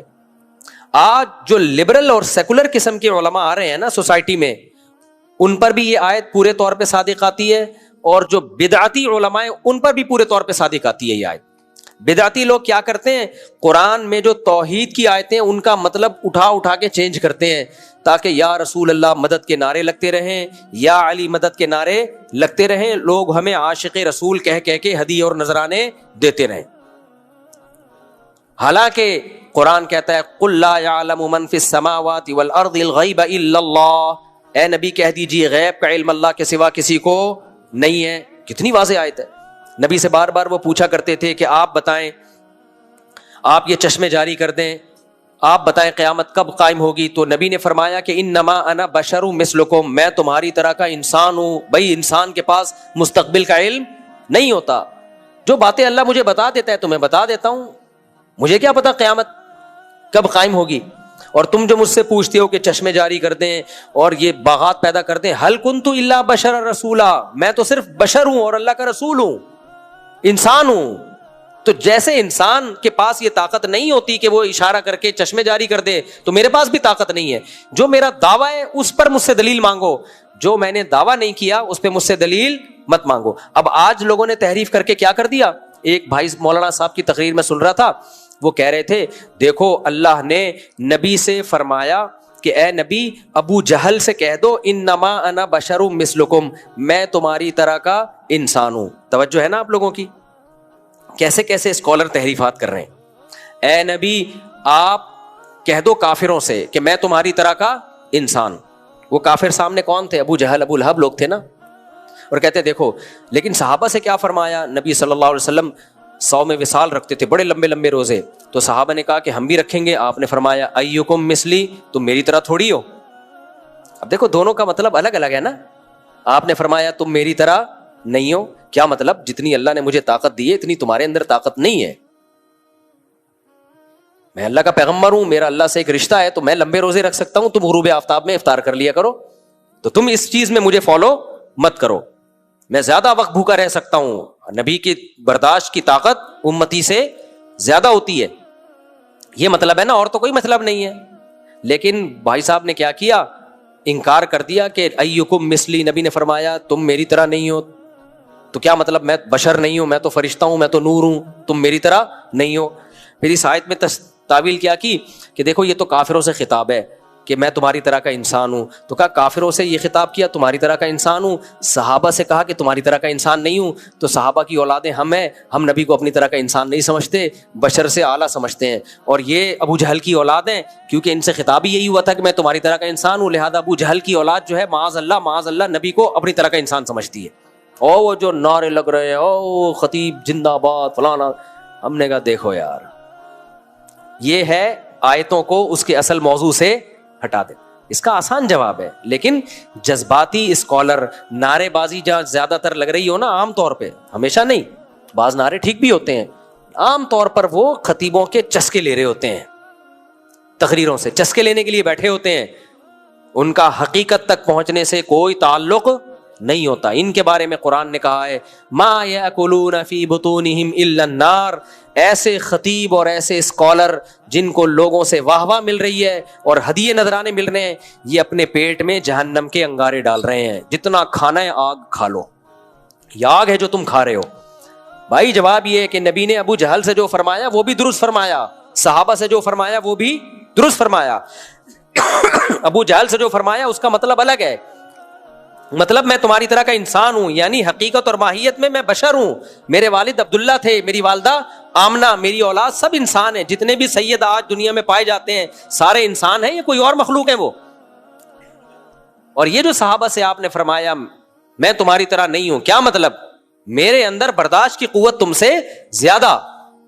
وجہ اس کی یہ کہ میں پیغمبر ہوں, میرا اللہ سے تعلق تم سے زیادہ. تو اس کا کون منکر ہے بھائی. اس کائنات میں سب سے زیادہ اللہ کے قریب کون تھے؟ محمد صلی اللہ علیہ وسلم. اور سب سے زیادہ خواہشات پہ قابو پانے کی طاقت کس کے پاس تھی؟ محمد صلی اللہ علیہ وسلم کے پاس. تو یہ کمال ہے آپ صلی اللہ علیہ وسلم کا. لیکن کیسے خطیب نے ان کو گھمایا. تو اس لیے میرے بھائی مشرک کی مغفرت کا کوئی چانس نہیں ہے. لوگ ہمیں کہتے ہیں آپ اتنی شدت کیوں کرتے ہو, مشرک جہنم میں, مشرک کے پیچھے نماز نہیں ہوتی, مشرک سے نکاح نہیں ہوتا, تو آپ کیوں سختی کرتے ہو؟ ہم نہیں کرتے, قرآن نے سختی کی ہوئی ہے اس بارے میں. اس لیے اپنی جانوں پہ رحم کھاؤ. کل بھی ایک کا فون آیا کہ میری بیگم مزاروں پہ جاتی ہے, باباؤں سے دعائیں مانگتی ہے, میرا نکاح باقی ہے یا نہیں. میں نے کہا پہلے سے کرتی تھی تو نکاح ہوا ہی نہیں ہے. اور اگر اب کر رہی ہے تو نکاح آپ کا مارکیٹ سے شارٹ ہو گیا ہے. تو لوگ کہتے ہیں اتنے گاڑے گاڑے مفتی لوگ فتوے دیتے ہیں. ایک صاحب نے کہا ایک ہماری مسجد کا امام ہے, وہ نبی صلی اللہ علیہ وسلم کو ہر جگہ حاضر ناظر سمجھتے ہیں, مشکل کشا سمجھتے ہیں, اور وہ کہتے ہیں کہ نبی کو بھی اللہ نے اختیارات دیے ہوئے ہیں, ان کے پیچھے نماز ہو جاتی ہے. میں نے کہا نہیں ہوتی نماز, نماز ہر ایک کے پیچھے ہو جاتی ہے, مشرک کے پیچھے نہیں ہوتی. تو کہتے ہیں یار یہی تو مولویوں نے آپس, وہ کہتا ہے اس کے پیچھے نہیں ہوتی, وہ کہتا ہے اس کے پیچھے نہیں ہوتی, وہ کہتا ہے وہ والا کہے گا اس کے پیچھے نہیں ہوتی. یہ کبھی بھی حق تک پہنچنے کا ذریعہ نہیں ہے. آج کل نا کچھ اسکالر زیادہ فنٹر بنتے ہیں, وہ کہتے ہیں ہم امت میں جوڑ پیدا کر رہے ہیں. بھائی کیسے کر رہے ہو؟ کہتے ہیں امت ساری ٹوٹ گئی ہے. وہ کہتا ہے اس کے پیچھے نماز نہیں ہوتی, وہ کہتا ہے اس کے پیچھے نماز نہیں ہوتی, وہ کہتا ہے وہ کافر ہے, وہ کہتا ہے وہ کافر ہے. یہ سب غلط ہیں. بھائی اگر ایک دوسرے کو کافر کہنے سے سارے غلط ہو گئے تو پھر عیسائی ہمیں کافر کہتے ہیں, ہم عیسائیوں کو کافر کہتے ہیں, اس کا مطلب دونوں کیا ہو گئے؟ یہ بالکل ایسا ہی ہے. میں نے ان پہ کیس کیا کورٹ میں کہ اس نے میرے 1 کروڑ روپے لیے ہیں. میں کورٹ میں ان کو لے کے پہنچ گیا, عدالت نے اس کو بلایا, ہاں بھائی, اس نے بولا نہیں انہوں نے میرے 1 کروڑ روپے لیے ہیں. جج کہتے ہیں لو, یہ کہتے ہیں اس نے 1 کروڑ روپے لیے ہیں, وہ کہتے ہیں اس نے 1 کروڑ لیے. تفاوت دونوں یہاں سے جا کے, تم دونوں غلط ہو. دنیا میں ایسے جج کو کوئی بیٹھنے دے گا کرسی پہ؟ نہیں آئی میرا خیال ہے بات.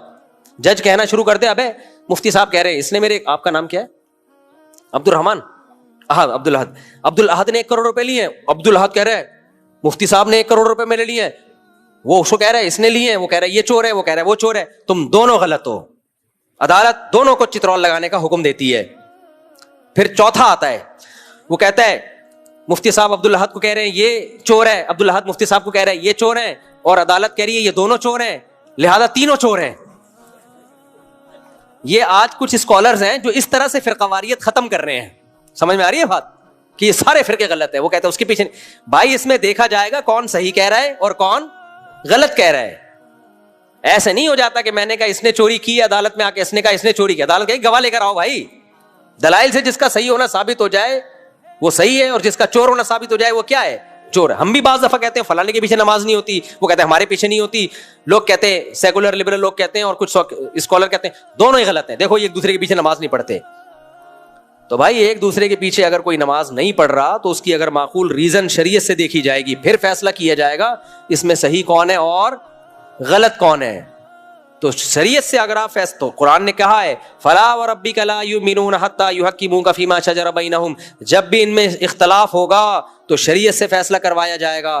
جس کو شریعت صحیح کہے گی اس کو صحیح کہا جائے گا, جس کو شریعت غلط کہے گی اس کو غلط. یہ نہیں کہا جائے گا کیونکہ دونوں ایک دوسرے کے پیچھے نماز نہیں پڑھتے لہذا دونوں غلط ہیں, یا دونوں ایک دوسرے کو کافر کہتے ہیں لہذا دونوں کیا ہیں؟ غلط ہیں. آج کل یہ منجن چل رہا ہے مارکیٹ میں, وہ کہہ رہے ہیں یہ غلط ہے, وہ کہہ رہے ہیں یہ غلط ہے, یہ دونوں ہی غلط ہیں. تو اس لیے ہم اتنے براڈ مائنڈڈ نہیں بنتے کہ امت میں جوڑ پیدا کرنے کے لیے مشرک کے پیچھے بھی نماز کی اجازت دے دیں. اتنے براڈ مائنڈڈ ہمارا اپنا مذہب ہوتا تو ہم اجازت دے دیتے. ہمارا تھوڑی ہے بھائی, یہ دین کس کا ہے؟ اللہ کا ہے. تو میں اس جوڑ کا قائل نہیں ہوں کہ آپ جوڑ پیدا کرنے کی شرعی حدود ہی توڑ دیں. ایک باؤنڈری اللہ اس کے رسول نے کھینچی ہے, اس باؤنڈری کو جوڑ پیدا کرنے کے لیے کراس کرنے کی اجازت نہیں ہے. ہاں جوڑ اس طرح سے پیدا ضرور ہو سکتا ہے کہ ایک دوسرے کے خلاف نفرت انگیز تقریریں نہ کریں, آپ اپنا عقیدہ 2 اور 2 4 کی طرح بیان کر دیں, جس نے ماننا ہے مان لے, نہیں ماننا ہے نہ مانے. اب ہم یہ نہیں کرتے کہ جو شرک کر رہا ہے جا کے بندوق پکڑ کے اس کو توحید کرانا شروع کر دیں. ہم سمجھ رہے ہو, یہ نہیں ہم کرتے. بھائی ٹھیک ہے, جس کو نہیں سمجھ میں آ رہا وہ جو جیسے سمجھ میں آ رہا ہے ویسے کر لے. کیا فیصلہ کون کرے گا قیامت کے دن؟ اللہ تعالیٰ کر لے گا. ہندو بھی تو ہزاروں بتوں کی پوجا کرتے ہیں. کبھی ہم نے کسی ہندو کے سر پہ کھڑے ہو کے بولا بھائی کیوں کر رہا ہے تو پوجا؟ ہم اس کو بتا دیں گے بھائی اللہ آخرت میں تم سے پوچھے گا, اور وہ بھی جب بتائیں گے جب وہ ہم سے پوچھ بھی نہیں رہا تو پھر ہم بتائیں گے بھی نہیں اس کو. ابھی کیا ہوا, پھر ملاوی میں غیر مسلم آیا مسلمان ہونے کے لیے نا, تو مجھے اس کی زبان نہیں آتی تھی, تو میں نے ایک ساتھی کے ذمہ لگایا کہ ان کو سمجھاؤ عقیدہ توحید کیا, مسلمان ہونا چاہتے ہیں, اسلام کے ایکسپلین کرو. انہوں نے جو ایکسپلینیشن کی پورا حاجی عبدالوہاب صاحب کا بیان شروع کر دیا. ہماری آنکھ اللہ کے حکم سے دیکھتی ہے, ہمارے کان اللہ کے حکم سے سنتے ہیں, ہم دیکھ چکتے زبان سے, لیکن کس کا ارادہ ہوتا ہے؟ میں نے کہا بھائی بس کر دے یار, سیدھا اس کو موٹا موٹا عقیدہ توحید بتا دے. اچھا میں اردو میں کہہ رہا تھا کہ وہ ان کو افریقی زبان میں ٹرانسلیٹ کرے نا, وہ پھر ٹرانسلیشن میں وہ لمبی تقریر. میں کہہ رہا تو ہی کر لے بھائی, اس کو میں نہیں کر رہا. تو اس کو وہ اسلام کے موٹے موٹے عقائد سکھا دو بھائی. اتنی ڈیپ میں جا کے اللہ کے حکم سے ہم دیکھتے ہیں, اللہ کے حکم سے, بھائی اس کو سیدھا موٹی موٹی چیزیں, وہ پاگل ہو جائے گا گھر جا کے. میں دیکھ رہا ہوں, یہ میں نہیں دیکھ رہا. میں نہیں دیکھ رہا, اللہ دکھا رہا ہے مجھے. کچھ لوگوں کو وہم ہو جاتا ہے اس میں. ایک صاحب کو میں نے کہہ دیا کہ آپ کو اس دوا سے فائدہ ہوا, کہتے ہیں استغفر اللہ استغفر اللہ, دوا سے نہیں, فائدہ تو اللہ سے ہوتا ہے, دوا تو محض ایک ذریعہ ہے. میں نے کہا تو پورا کھسکے گا, بتا رہا ہوں میں, پوری تیر ہل جائے گا پورا, بتا رہا ہوں میں. تو سب کو ایک یہ طے شدہ بات ہے یار, اللہ چاہے گا تو دوا سے فائدہ ہوگا, نہیں ہوگا تو نہیں ہوگا, یہ تو مسلمان کے انڈرسٹوڈ ہے, یہ تو طے شدہ بات ہے. بار بار اس کا تذکرہ کرنا تو یہ تو وہمی ہونے کی علامت ہے. تو اتنا زیادہ ایکسٹریم لیول پہ وہمی بننے کی ضرورت نہیں ہے. مسلمان کا پہلے سے طے شدہ عقیدہ ہے. تبھی تو قرآن نے بھی کیا کہا ہے, قرآن بھی غیر ضروری احتیاط کا حکم نہیں دیتا, غیر ضروری احتیاط. اب قرآن ایک جگہ یہ کہتا ہے کہ حلال و حرام کرنا صرف کس کا کام ہے, اللہ کا. لما تحرم ما احل اللہ لک, اے نبی جس چیز کو اللہ نے حلال کیا آپ اس کو حرام نہیں کر سکتے. لیکن قرآن دوسری جگہ کہہ رہا ہے ہم نے نبی کو بھیجا اس لیے کہ اللہ کے وہ عیسیٰ ابن مریم کو اس لیے بھیجا یا دوسرے پیغمبروں کو اس لیے بھیجا کہ وہ جن چیزوں کو انہوں نے حرام کیا ہوا ہے اس کو حلال کر دیں, جس کو حلال کیا ہوا ہے اس کو حرام کر دیں. اب ایک طرف اللہ کہہ رہے حلال حرام میں کرتا ہوں, ایک طرف اللہ کہہ رہے نبی کریں گے. تو واضح بات ہے کہ جب اللہ نے ایک دفعہ بتا دیا کہ میرا اختیار ہے حلال و حرام کرنے کا, تو یہ بات اب طے ہو گئی ہے. اب ہر دفعہ اس کو ریپیٹ کرنے کی ضرورت نہیں ہے. اب اگر اللہ کہہ رہے ہیں کہ نبی حلال کریں گے تو مطلب یہ ہے کہ کریں گے نہیں, کرے گا کون, اللہ. لیکن چونکہ اس کی بیان نبی کی زبان سے ہوگا تو اس لیے اس نبی کی طرف نسبت کی جا رہی ہے. تو یہ بلا وجہ کی احتیاطیں قرآن نے بھی نہیں کی ہیں وہمی بنانے کے لیے.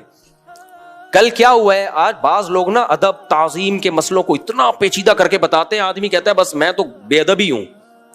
وہ ایک ہسپتال, وہ کل کسی نے مسئلہ پوچھا تھا نا, وہ ہسپتال میں اس بیچارے کا رخ قبلے کی طرف ٹانگے اس کی مریض کی. اب ہسپتالوں میں پورا سیٹ اپ چینج کرنا پڑتا ہے, اس کی وہ پلنگ کو چینج کرنا آسان نہیں ہے.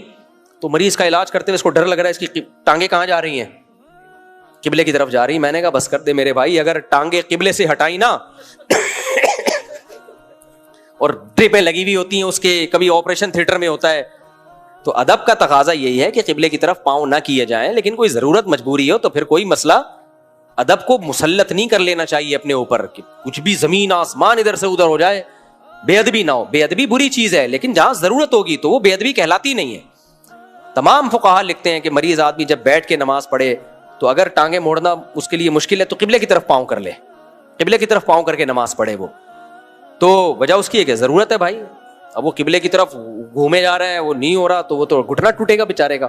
خیر, تو کہاں سے کہاں بات چلی گئی, جلدی جلدی بس سمیٹوں. تو بھائی توحید کے معاملے میں ایسا نہیں ہے کہ آپ کو چھوٹ کی اجازت ہو اس میں. دوسرا مسئلہ یہاں اللہ نے یہ بیان کیا, پہلا مسئلہ سمجھ میں آ گیا عقیدہ توحید آج کی صورت میں. دوسرا مسئلہ اللہ نے بتایا کہ جو لوگ بھی اللہ کی آیات میں تحریف کرتے ہیں اور اس کو اصل جگہ سے ہٹاتے ہیں, جو دو طرح کے طبقے کرتے ہیں, ایک بدعتی لوگ, ایک جو سیکولر علماء آج کل آ رہے ہیں مارکیٹ میں, لبرل سیکولر علماء. حضرت عیسیٰ کی حیات کا انکار کر دیا, حالانکہ قرآن کی آیت کا ہمیشہ سے یہی مطلب سمجھا جاتا رہا ہے, سارے صحابہ تابعین تبع تابعین, کہ قرآن جب کہہ رہا ہے وما قتلوہ وما صلبوہ, انہوں نے عیسیٰ کو قتل نہیں کیا نہ سولی پہ لٹکایا, بر رفعہ اللہ الیہ, اللہ کہتے ہیں میں نے اپنی طرف اٹھا لیا. آج ایسے اسکالر مل جائیں گے آپ کو, وہ کہتے ہیں یہاں اٹھانے کا مطلب بلند مرتبہ دے دیا یا ویسے کر دیا یا ایسے کر دیا, اور بڑی لمبی چوڑی افلاطونی تقریریاں. کیونکہ لوگوں کو خود قرآن آتا نہیں ہے تو لوگ ان کے جھانسے میں آ جاتے ہیں. جیسے بنی اسرائیل کے جو جاہل, جو تحریف کرنے والے علماء تھے نا, پبلک ان کے جھانسے میں آ رہی تھی نا, تبھی تو اللہ نے کہا کہ ان کی یہ پیٹ میں آگ کے انگارے ڈال رہے ہیں, کیونکہ پبلک ان سے متاثر ہو رہی تھی. تو صرف پبلک کا متاثر ہونا کسی شخصیت سے یہ اس کی دلیل نہیں ہوتی کہ یہ برحق عالم ہے. آپ کا علم اسلاف تابعین تبع تابعین سے میچ کرنا چاہیے, کیونکہ اس زمانے کے لوگوں کی نبی نے گواہی دی ہے. حضرت ابو ہریرہ سے صحیح بخاری میں ہے کہ عیسیٰ ابن مریم قرب قیامت میں نازل ہوں گے, اور آپ نے قرآن کی آیت دلیل کے طور پہ پڑھی ہے. یہ بخاری کی حدیث آپ کے سامنے پیش کر رہا ہوں. فرمایا اگر تم چاہو تو قرآن کی آیت پڑھو. حضرت عیسیٰ نے یہ بیان کیا, پہلے نبی کی حدیث بیان کی کہ عیسیٰ ابن مریم قرب قیامت میں نازل ہوں گے. آج پروفیسر غامدی صاحب نے حضرت عیسیٰ کے نزول کا بولو انکار کر دیا اور آیتوں کو گھمایا پھرایا. یا توفا کا یہ مطلب ہے, تو یہ تو اب لوگوں کو قرآن آتا نہیں ہے تو متاثر ہو جاتے ہیں وہ. اچھا, پھر گڑبڑ پتہ ہے کیا ہوتی ہے, جب ہم ان مسائل پہ شدت سے رد کرتے ہیں تو لوگ کہتے ہیں دیکھو غامدی صاحب کتنے آرام سے رد کرتے ہیں اور یہ مولانا صاحب کتنے غصے میں رد کرتے ہیں. فروعی مسائل جو اختلافی ہو نا امت میں، ان میں شدت سے رد کرنا جائز نہیں ہے. ان میں دلائل دونوں طرف ہوتے ہیں، لیکن جب مسئلہ اجماعی ہوگا نا تو چونکہ دین سے علماء کو محبت ہے، ان کو لگتا ہے کہ یہ تو اتفاقی مسائل میں تحریف ہو رہی ہے، تو ان کا غصہ آنا بد اخلاقی نہیں ہے بلکہ غیرت اور حمیت کا تقاضا ہے کہ یار اتنے بڑے بڑے مسائل کو آپ نے پینا شروع کر دیا. ہر جگہ خوش اخلاقی اخلاق نہیں ہوتے، غیرت کی کمی کی وجہ سے بھی بعض دفعہ آدمی کے اخلاق اچھے ہو جاتے ہیں. دیکھو کوئی شخص آیا، آپ کی چپل آپ کی اجازت کے بغیر پہن کے دکان چلا گیا، واپس آیا، آپ ایک دم آگ بگولا ہو گئے، بد اخلاق ہو، یار غلطی ہو گئی، سوری بھی کر رہا ہے، چھوڑ دو. یہاں آپ کے لال پیلے نیلے ہونا کس کی علامت ہے؟ اور ایک دفعہ ہوا ہے تو یار اتنا غصہ نہیں ہے، یار تمہارا دوست ہی ہے. لیکن چپل استعمال کی، اللہ نہ کرے نامناسب مثال ہے، بیگم استعمال کر لی، استغفر اللہ، بیگم لے کے چلا گیا، آپ کا دوست نے آپ کے ساتھ خیانت کی اور بیگم سے ٹاکرا لگا کے بیگم کو بھگا کے چلا گیا. 1 مہینے بعد پکڑا گیا اور سوری کر رہا ہے. آپ کہو گے کوئی بات نہیں یار، میں خوش اخلاق آدمی ہوں، ٹھیک ہے آپ نے سوری کی، مجھے اچھا لگا، نائس ٹو میٹ یو، اپنا خیال رکھیے گا. یہاں اخلاق نہیں، یہ کیا ہے؟ یہ غیرت ختم. تو علماء چونکہ دین کا علم جانتے ہیں، قرآن و سنت کو جانتے ہیں، ان کو پتا ہے کہ کس مسئلے میں اختلاف کی گنجائش شریعت نے رکھی ہے. رفع الیدین ہو گیا، زور سے آمین آہستہ، ان میں ایکسائٹڈ ہونا ٹھیک نہیں ہے. اور کچھ مسئلے ایسے ہیں جو بھائی واضح متفقون علیہ احادیث ہیں، اجماعی عقیدے صدیوں سے چلے آ رہے ہیں، اس میں یہ نہیں ہوگا کہ کوئی بھی اٹھ کے دائیں بائیں کر لے قرآن کی آیت کو اور ہم کہ ایکچولی یہ اس میں ان اسکالر کا اختلاف ہے. بھائی آپ کو حق کس نے دیا اختلاف کرنے کا؟ آپ کو کس نے، آپ ہوتے کون ہو اختلاف؟ 15ویں صدی میں آپ پیدا ہو رہے ہو، ساری زندگی آپ کی یونیورسٹیوں میں مختلف ٹاپک پڑھاتے ہوئے گزری، چند کتابیں آپ نے پڑھ کے آپ اسکالر بن گئے، اور آپ ابو حنیفہ کا مقابلہ کر رہے ہو، امام شافعی کا مقابلہ کر رہے ہو، امام احمد کا مقابلہ کر رہے ہو، امام مالک کا مقابلہ کر رہے ہو، امام بخاری کا مقابلہ کر رہے ہو، امام مسلم کا مقابلہ کر رہے ہو، ابن تیمیہ کا مقابلہ کر رہے ہو، بڑے بڑے محدثین، عبداللہ بن مسعود آپ کے مقابلے میں، ابو ہریرہ آپ کے مقابلے میں، اور آپ دلیل کیا دیتے ہو؟ میں صرف پیغمبر کی بات کو مانتا ہوں، باقی کسی کو نہیں مانتا. اس کا مطلب یہ سارے کس کا کلمہ پڑھتے تھے پھر یہ؟ اور پیغمبر کی بھی نہیں مان رہے ہوتے، اصل میں وہ بھی اپنی طرف سے تشریح کر رہے ہوتے ہیں. تو اس لیے ایسے موقع پہ کسی عالم کا جذباتی ہو جانا یہ بد اخلاقی نہیں ہے، بلکہ یہ کیا ہے؟ غیرت. میں آپ کو ایک بخاری سے ایک مثال دیتا ہوں. غالباً ابو مسعود انصاری تھے یا عبداللہ بن مسعود تھے، ان کے سامنے کسی نے بتایا کہ موسیٰ علیہ السلام جس کا قرآن میں تذکرہ ہے نا، جو خضر علیہ السلام کے پاس گئے تھے، یہ وہ والے موسیٰ نہیں تھے جو بنی اسرائیل کے تھے، یہ کوئی اور موسیٰ تھے. تو پتہ ہے حضرت عبداللہ بن مسعود نے جواب کیا دیا؟ کذب عدو اللہ، اللہ کے دشمن نے جھوٹ بولا ہے. وہاں بھی کہہ سکتے ہیں بھائی ایک آدمی نے دوسری تفسیر کی آیت کی، تو ایکچولی آپ اعتدال سے بھی تو اس اختلاف کو بیان کر سکتے ہیں، کہہ سکتے تھے نا؟ نہیں آئی بات میرا خیال ہے. لیکن وہاں ابو مسعود تھے یا عبداللہ بن مسعود تھے، غضبناک ہو گئے.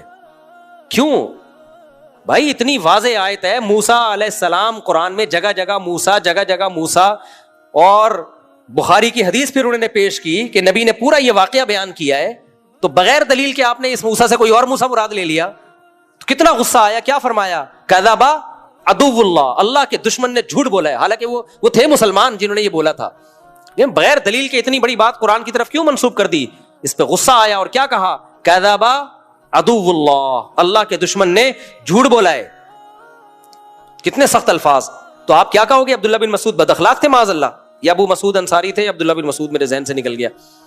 یہ صحابی بد اخلاق تھے معاذ اللہ. غیرت. بھئی اس طرح سے ہم لوگوں کو تفسیریں کرنے دے دیں کہ کچھ بھی اڑا کے کہیں لگا دو، تو اس پہ تھوڑا ریئیکشن، مضبوط ریئیکشن کرنا پڑتا ہے.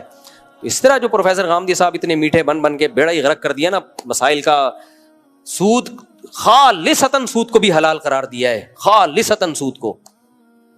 ایک تقریر میں ان کی سن رہا تھا کہ کرنسی اور کرنسی کے بدلے میں جب آپ دیتے ہیں نا، اس کی ایک قسم ایسی جو 100% متفقون علیہ سود ہے، اس کے جواز کا ایک لاجک پیش کر کے فتویٰ دے دیا. خیر، تو حضرت عیسیٰ کی حیات کا انکار کر دیا وغیرہ وغیرہ. تو یہ وہ تحریف ہے میرے بھائی جس پہ بہت سخت سزا ملنے کا خطرہ ہے. رمضان کا روزہ اسلام کا رکن ہے. یہ جو ہم رمضان کے روزے رکھتے ہیں یہ ارکان اسلام میں سے ہے، اس کے بغیر اسلام کمپلیٹ نہیں ہوتا. اللہ نے 2 لوگوں کو اجازت دے دی، 2 لوگوں کو روزہ چھوڑنے کی، مریض اور مسافر. غامدی صاحب نے فتویٰ دے دیا کہ کل اگر آپ کا امتحان ہے اور آپ ٹینشن میں ہیں تو آپ روزہ چھوڑ سکتے ہیں. آپ کہاں سے نکالا آپ نے؟ اسلامی ارکان بھی آپ نے نہیں بچائے بھائی. اس کی باؤنڈری کیا ہے؟ ایک آدمی کا کل پیپر ہے, ایک آدمی کی کل شادی ہے. ٹینشن کا معیار کیا ہے آپ کے پاس؟ کل ہو سکتا ہے وہ آج اس کو کرسیاں لگانی ہو, تمبو لگانا ہو, بہت بزی ہو, وہ نہیں روزہ رکھ سکے. وہ تو کون سا تھرمامیٹر ہے جس کو لے کے آپ یہ فیصلہ کرو گے؟ ہو سکتا ہے جس کی کل شادی ہو وہ زیادہ ٹینشن میں ہو, امتحان ہو وہ زیادہ ٹینشن میں نہیں ہو. وہ تھرمامیٹر کیا ہے, معیار کیا ہے جسے دیکھ کے آپ یہ فیصلہ کرو گے کہ اس کو کم ٹینشن ہے, اس کو زیادہ ٹینشن. ایک آدمی مزدور ہے, کل اس نے تعمیری کام کرنا ہے, مزدوروں کے لیے بھی روزہ چھوڑنا حلال ہو گیا. مجھے بتاؤ امتحان والے کو ٹینشن زیادہ ہوتی ہے یا جس نے گرمی میں گڑھا کھودنا ہو؟ فقہا نے تو مسئلہ بیان کر دیا چاروں اماموں کے نزدیک, صرف مسافر مریض روزہ چھوڑ سکتا ہے. قرآن نے اجازت دی, نہ مزدور چھوڑ سکتا ہے, کیونکہ ٹینشنوں کی تو پھر مختلف قسمیں ہیں. کس ٹینشن کو کس ٹینشن پہ قیاس کرو گے؟ کل آج آپ نے فتویٰ دیا کہ صرف جس کا پیپر ہے وہ روزہ چھوڑ سکتا ہے. کل کوئی اٹھے گا بولے گا بھائی میرے ابا کو کل ہارٹ اٹیک ہوا ہے, میں بھی روزہ چھوڑ سکتا ہوں. بیمار وہ ہیں لیکن ٹینشن کس نے اٹھانی ہے؟ میں نے اٹھانی, لہذا میں روزہ چھوڑ سکتا ہوں. تو بیسی کوئی حد آگے بیڑا غرق ہو جائے گا اسلام کا. تو اسلامی رکن ہے روزہ, اسلام کے احکام آسان ہیں, لچکدار نہیں ہے, اس میں اپنی طرف سے ایڈیشن نہیں ہو سکتی. تو یہ ہے وہ قرآن نے جو بیان کیا کہ یہود و نصارہ نے یہ کام کیا تھا, جس کا نتیجہ کیا نکلا؟ دین کا بیڑا غرق. آج دیکھو یہود و نصارہ کے پاس ککھ بھی نہیں بچا ہے, کچھ بچا ہی نہیں ہے. ہمارے پاس پورا دین 1400 سال سے. کیوں؟ فقہائے کرام نے اس کو کتابوں میں مدون کر دیا صدیوں پہلے, تاکہ اپنی طرف سے کوئی قرآن و سنت کی تشریح نہ کرے. لوگ کریں تو کتاب میں تلاش کریں, کتاب میں تلاش کریں کہ قدیم فقہا نے لکھا ہے کہ نہیں لکھا. تو جو ان قدیم فقہا سے ہٹے گا دین میں تحریف کا ذریعہ بن جائے گا. اسی سے یہ بھی ثابت ہو گیا کہ ابھی جو ایک مولانا صاحب کا کلپ آیا ہے کہ یہ لوگ کہتے ہیں شب برات کا حلوہ کتاب میں دکھاؤ. ہم کہتے ہیں نا قدیم فقہا نے کوئی لکھا ہے قرآن و سنت سے اخذ کیا ہو, تو کہتے ہیں حلوہ کتاب میں نہیں ہوتا, حلوہ پلیٹ میں ہوتا ہے. کہہ رہے تم کتاب میں تلاش کرو, ہم پلیٹ میں تلاش کر رہے ہیں. تم کھاؤ کتاب سے, نہیں ملے گا تھک جاؤ گے, ہم کھائیں گے کس سے؟ وہ کہہ رہے یہ کہ عجیب لوگ ہیں, کہتے ہیں کہ شب برات کا حلوہ کتاب میں دکھاؤ. کتاب میں تھوڑی ہے, حلوہ کہاں ملے گا؟